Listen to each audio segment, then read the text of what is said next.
The Honorable Chief Justice and Associate Justices of the Supreme Court. The House will come to order. The Senate will come to order.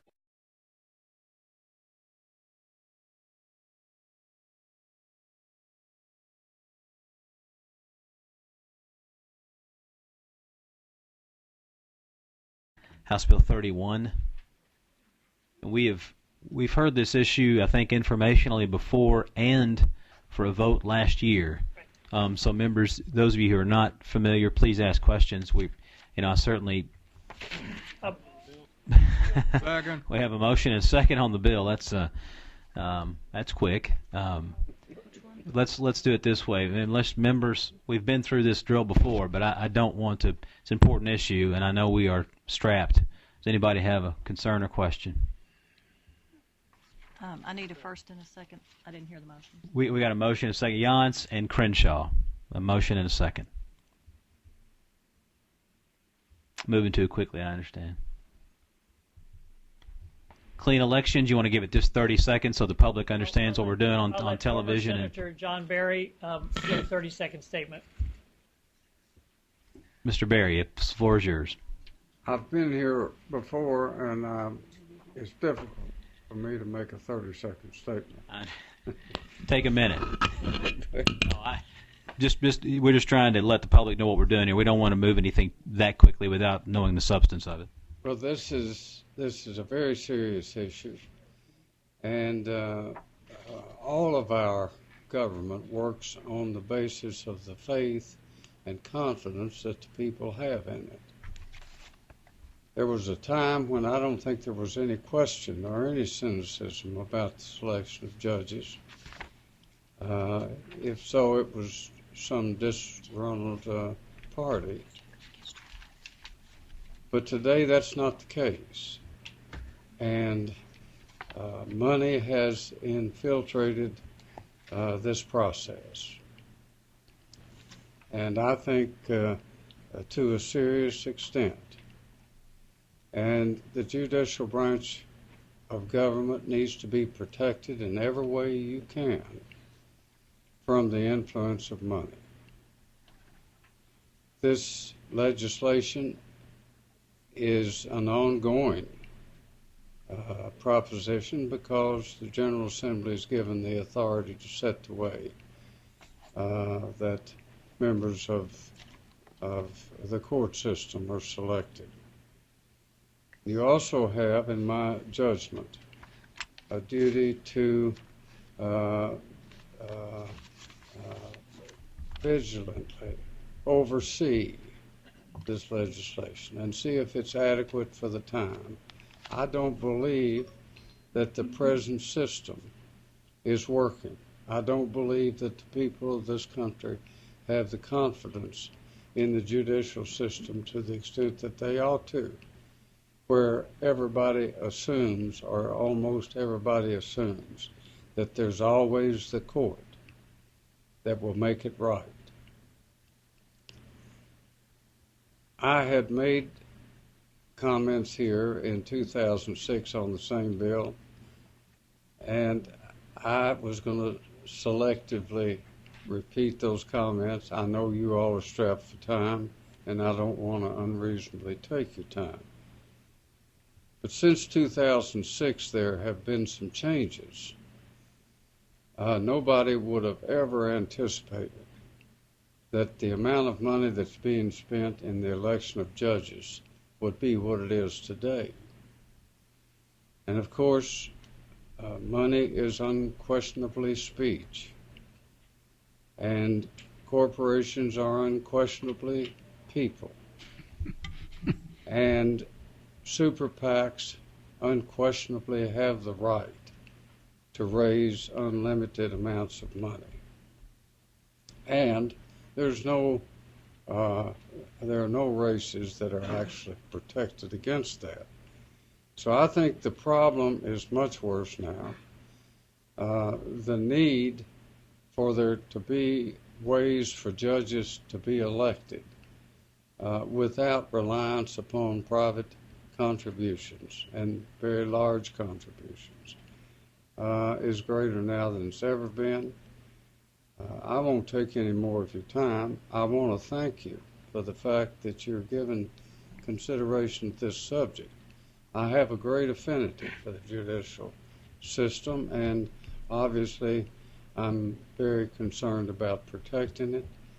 I've been a member of the legal profession now for 51 years, and I've come to be very admiring of our system because it, unless it's corrupted by things that we do, it's the best that there is. I don't think Representative Wayne wants me to talk anymore.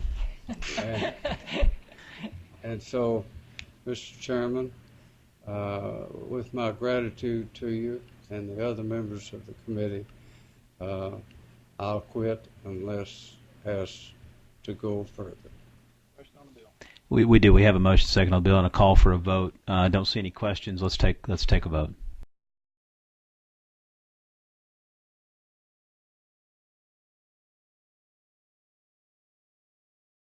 House Bill 31, an act relating to public financing for judicial campaigns and making an appropriation therefore. Representative Wayne. Gentleman from Elliott. Speaker, I yield to the gentleman from Jefferson 35 for explanation of the bill motion thereon. Chair recognizes this gentleman from Jefferson 35. Thank you, Mr. Speaker, and ladies and gentlemen. Ladies and gentlemen, in the year 1990, the year I was elected to this body, throughout the United States, there were $3 million that were spent in judicial races in the states where judges are elected. This past year in 2012, over $30 million was spent just on television ads for these same races. Now, predicting that this would happen, the wisdom of the American Bar Association concluded in the year 2002 that states should set up what are called publicly financed judicial races at the high court levels.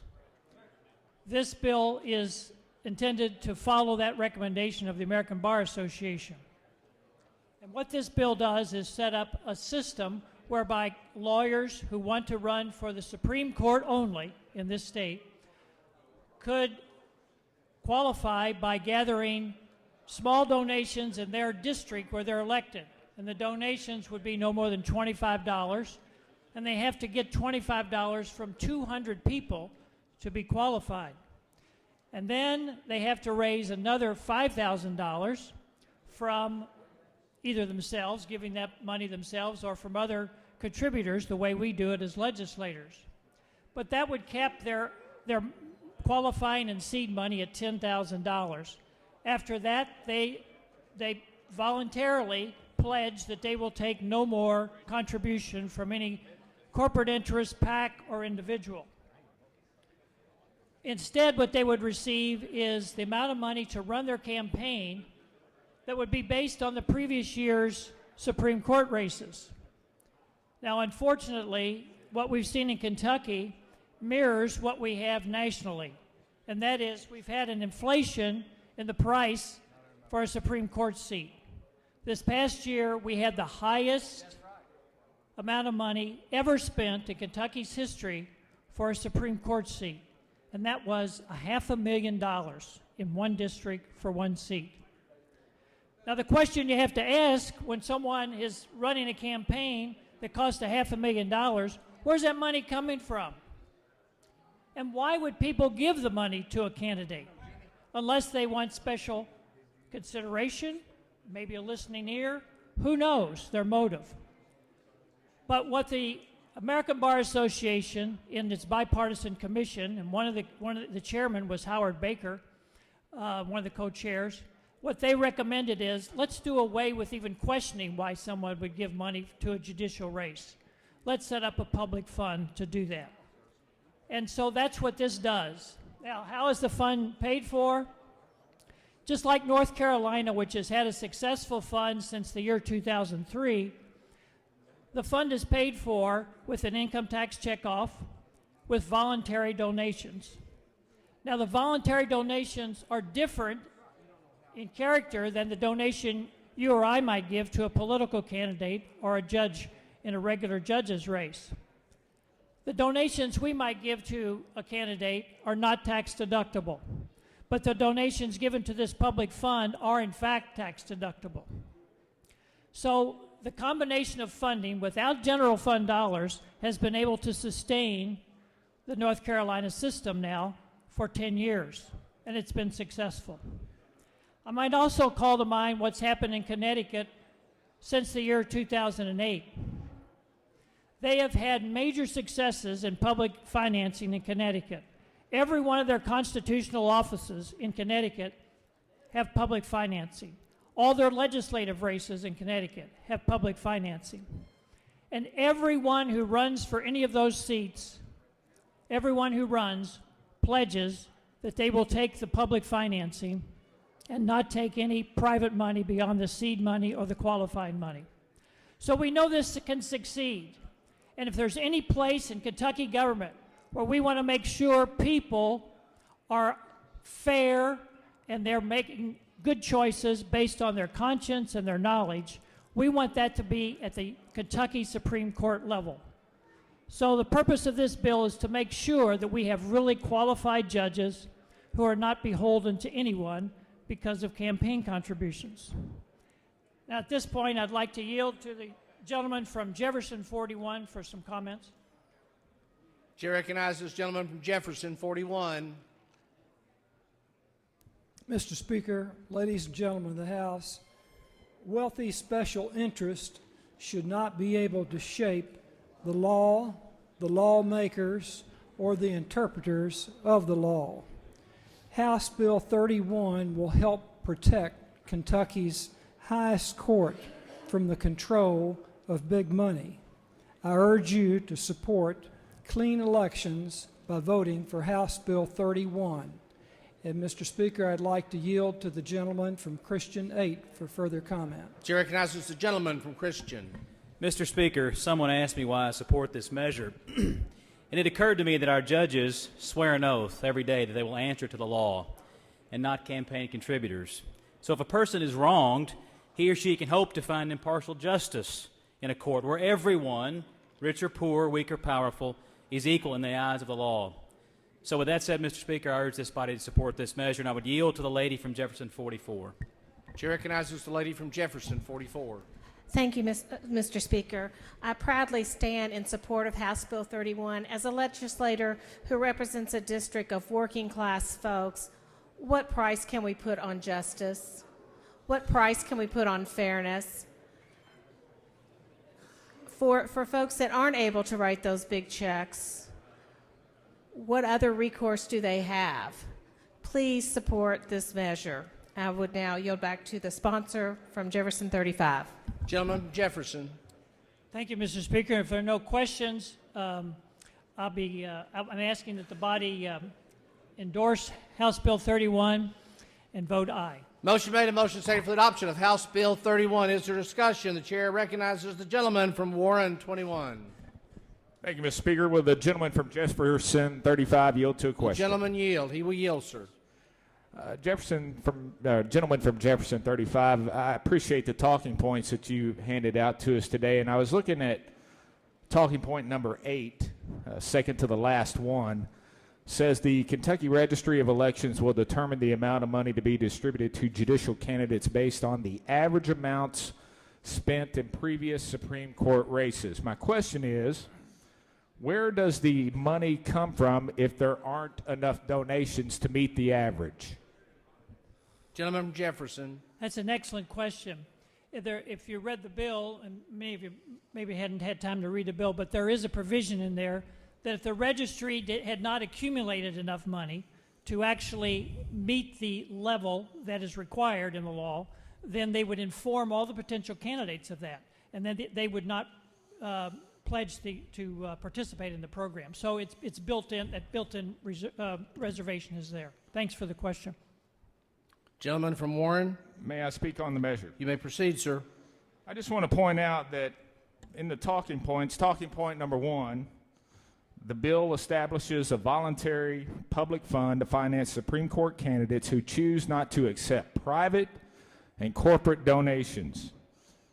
Then you skip down to talking point number 6, It says the fund is financed by income tax checkoffs, Kentucky Bar Association fees, which are optional, and tax-deductible private and corporate donations. Thank you, Mr. Speaker.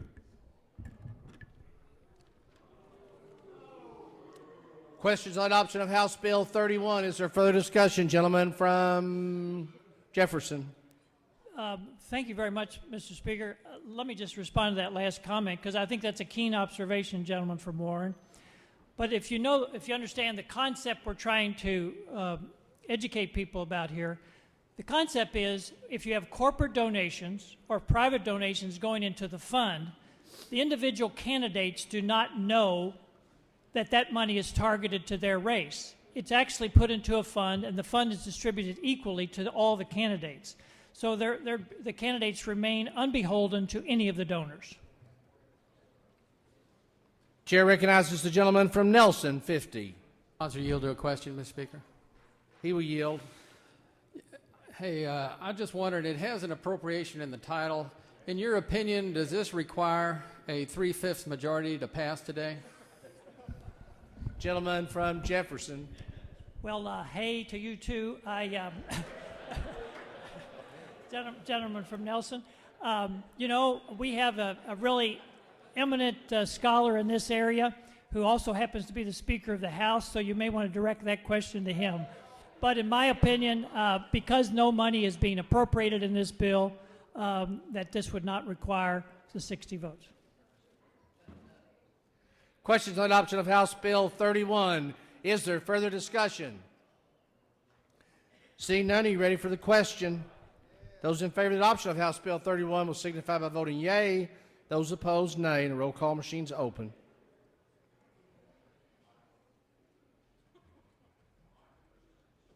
If all members voted, any member wishing to change or explain his or her vote, Chair recognizes this gentleman from Barron, 23, for explanation of vote not to exceed 3 minutes. Thank you, Mr. Speaker. As I stand today, I stand in support of this legislation. And I believe that the gentleman from Jefferson is attempting his very best, and I appreciate his attempt to make sure that everyone in the Commonwealth of Kentucky has the fair opportunity within our judicial system. I live every day of my life when I'm not here on this floor in a court system. And there's nothing more intimidating than walking into a court surroundings. Even as an attorney, it's intimidating. For those that are not, I cannot imagine what it feels like. And as we look at this legislation, we all know the symbol of justice. It is a symbol of a lady with a blindfold holding balances. And if we allow corporations and special interests to pay for those judges, there's not a single individual in the Commonwealth of Kentucky that's going to have a fair shake in any court system in the Commonwealth of Kentucky. We sat here Friday and we talked about religious freedoms. And we had an in-depth conversation concerning that. But it seems to me a lot of times when you get into that context, many people forget that it speaks a lot about the widowed, the orphan, the poor, and the downtrodden. If we allow big business, if we allow special interest to buy our judges, where are those people going to go for justice? If we do not pass this legislation today, I believe that we're taking the blindfold off of justice, and we are no longer going to have a balanced scales for our future generations.